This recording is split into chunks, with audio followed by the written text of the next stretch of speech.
welcome to episode 36 of the Backstage Knits podcast. My name is Catherine, and you can find me at my blog at BackstagekatKnits.com, Ravelry as BackstagekatKnits, and Instagram, Twitter, and TikTok as BackstageKath. I'm happy to see you all today. I'm actually recording a podcast a week after I recorded the first one, which, shocker, I know, but I had some finished objects to show off, so figured we'd jump right in. I really enjoyed doing this again, more than I thought. And so got some people clearly saw it, got a couple comments, people I know, which is nice, but yeah, thought I'd give this a shot again and show off my new finished objects, including my hair. And yeah, again, don't know when this next one will happen after this, but here we are for now. Yeah, let's dive right in with the most obvious of finished objects, and that is my wavelength sweater. This pattern is by Tina Say, a designer who I really love, and I've done a bunch of test knits for her, and I think this is actually the first pattern of hers I actually bought and didn't just test. So I love her sort of signature design, which is like big blocks of color, and then you've got like stripes of color work or patterning, and this one is some color work that kind of is like sound waves. With the colors I chose, it's a little bit hard to see like the actual patterning of the color work because it's a little bit low contrast and the rainbow is like so rainbowy, it's hard to really see a pattern, but I still love wearing it. So the yarn is, the gray is Valley Yarn Superwash DK. In it's steel gray? Yes, steel gray colorway. And the rainbow yarn is, I wrote it down. See, I'm so good. Fully Spun Postscript DK. It was a one-of-a-kind colorway, but she's got a colorway called Majestic that's kind of similar.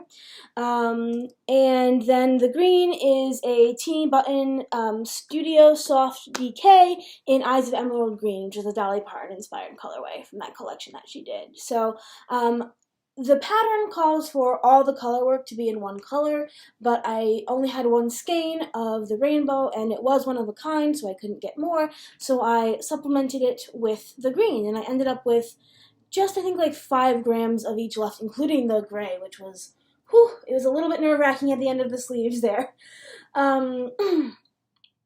I did make some mods to it, so as I was doing the top, I was like, this is too small. I did not do a gauge swatch, and so I ended up going up. So I started knitting the size 6, I ended up going to a size 7, but the measurements are more like the size 6 in the pattern.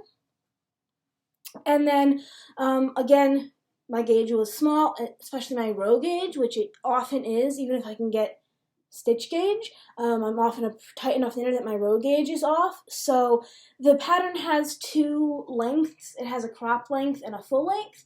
And the crop length has you knit like one more section of color work, kind of like on the sleeves, after this section on the body, and then do this and the border.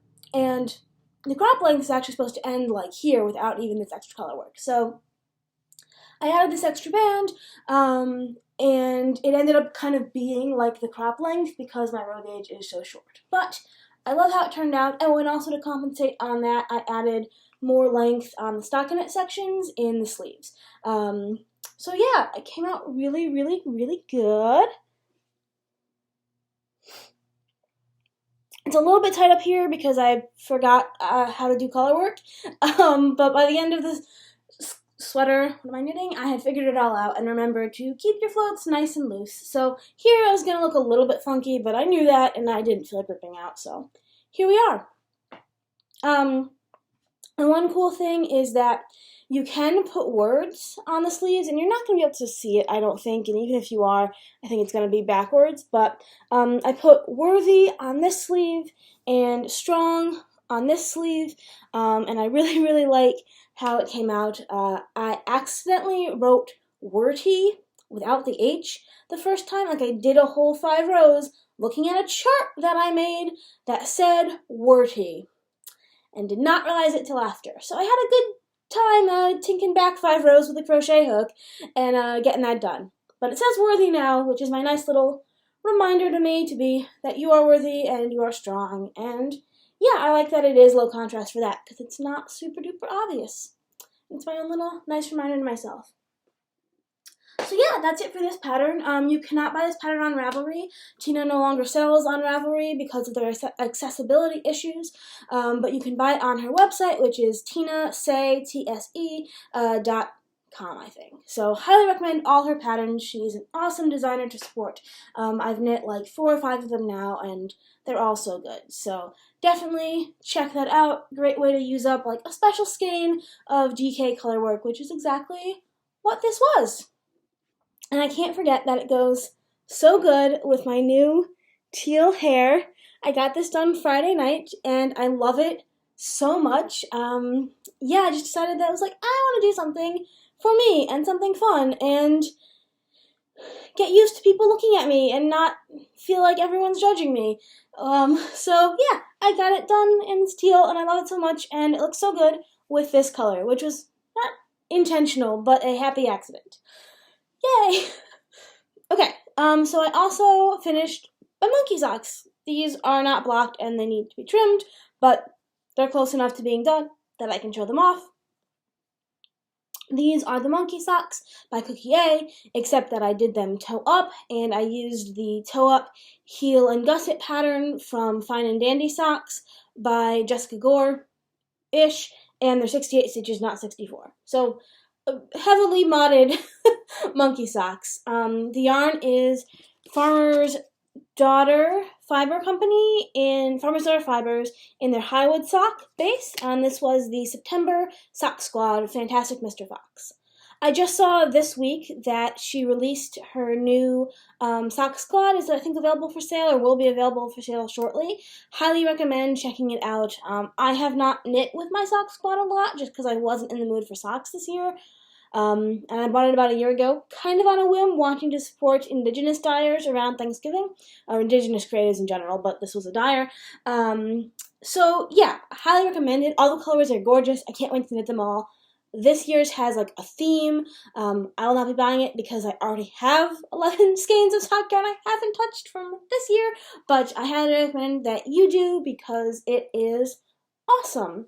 Also, I think like this year with the theme, it was kind of like designed, I was reading, for if you don't want to knit socks, that these would go together more for some other project that you wanted to knit. So yeah, there's that.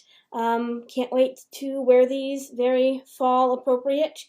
And yeah, very nice. I love this like lacy pattern. I also think I've decided that I'm a fan of toe up, heel flap, and gusset now.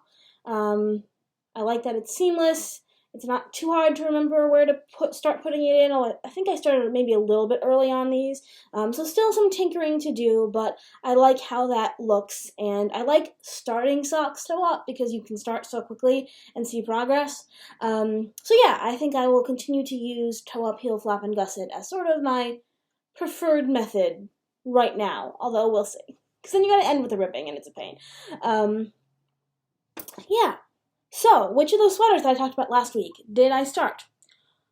Well, neither, because I can't say no to a test knit to save my life, apparently. Yeah. I had signed up for a test knit. I applied to be on a test knit like 3 weeks ago, and I didn't hear anything. And I was like, okay, like, I didn't get it. That's totally fine. She must have had a lot of applicants. No problem. And then, so on Tuesday, I got an email that someone on Yarn Pond had directly messaged me asking if I wanted to test knit something. And I was like, sure, I'll do that, I guess. I mean, I knew I had things, but it was like a t-shirt. I was like, I haven't done a test knit in a while. This will be fun. So yeah, then the next day I got an email from the first designer being like, you're in! So now I have 2 test knits. Luckily, they're both like t-shirts, and one's due in January and one's due in March, so we should be good. So this week, because I had to order new yarn for both of those things, I didn't quite have enough of anything of the right gauge to do them, so I was working on my blanket. So I've shown off my Saki scrap blanket before. That's actually the wrong side. And I've been working on this since like 2016, I think.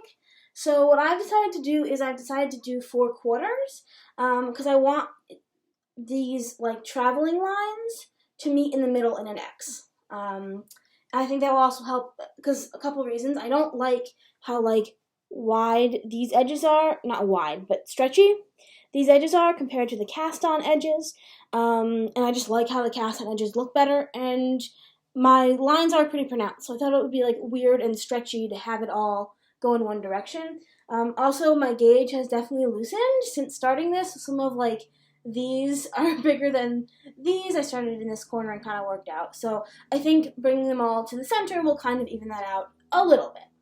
So I finished this quarter, I think in August, maybe September. No, definitely August. And so I think I had these 3 done. Whoops, keep showing you the wrong side. These 3 done in September. Didn't work on it at all for October, but have put on a lot of work in this because I haven't felt like knitting anything else, don't feel like touching any of my long-term projects, and don't want to start something with 2 test knits coming up. So so they're 10 by 12, so I decided to just do the 10 this time, and so now I'll just keep working down the rows until 12. So yeah, that's that. It's seen a lot of progress the past week because I have been lazy. I do have one other project I'm working on. I talked about these, I think, briefly last week. These are just socks in Patton's Croy, some sort of colorway from like a long time ago. I'm still trying to decide what I want to do with these. I don't know, because like I started them like they're Afterthought Everything, but they won't really work with Afterthought Everything because there's 2 50-yard balls. Also, it's kind of bulletproof gauge. I might just rip these out, but they were a good like bring to places where I don't do anything knitting. So let's talk quickly about the 2 patterns I am making for test knits. So the first one that's due in January is the, let me make sure I write it down so I can attempt to pronounce it right, Sempasuchil top by Magali McDonald, who is the Knit Yorker, and you should definitely check out her Instagram page. She does like a ton of funny reels about knitting. So I really like her stuff, and this is like kind of a vintage inspired t-shirt with some really cool texture, and so I'll be knitting that out of some Knit Picks Gloss DK, which is the recommended yarn. So I've got that coming. It's not here yet. That one's due in January, and then the other one, which I think is secret, so you won't be seeing very much of it. It's due in March. It's called Butterfly Garden by Firefly Knits. It's like a colorwork yoke t-shirt thing.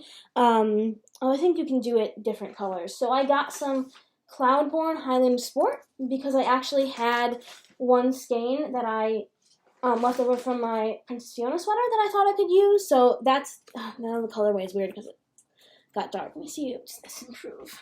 Okay, light's weird on me, but it's a little bit more true to color. So yeah, this is the Plum Heather. This is all sport weight yarn.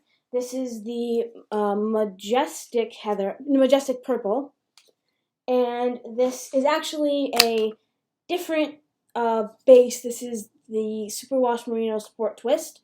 So it's actually the Superwash version of this, but it is the Lavender Heather. So I've got these 3 purples for the colorwork yoke, and then this nice like beige for the body. So we'll see how that goes. Hopefully it's really nice. And yeah, so those tops are probably what I'll be working on most of the time. So that's it for me today. Just a quick little one. Wanted to pop in here and show off some of my new knits before heading to church. Life has been kind of busy with work and stuff the past couple weeks, but looking forward to Thanksgiving. American Thanksgiving is Thursday, and having a few days off to just rest and relax. So I hope if you celebrate that, you have a lovely time, and that you're safe with your family and friends, and I will talk to you all eventually. Have a good one!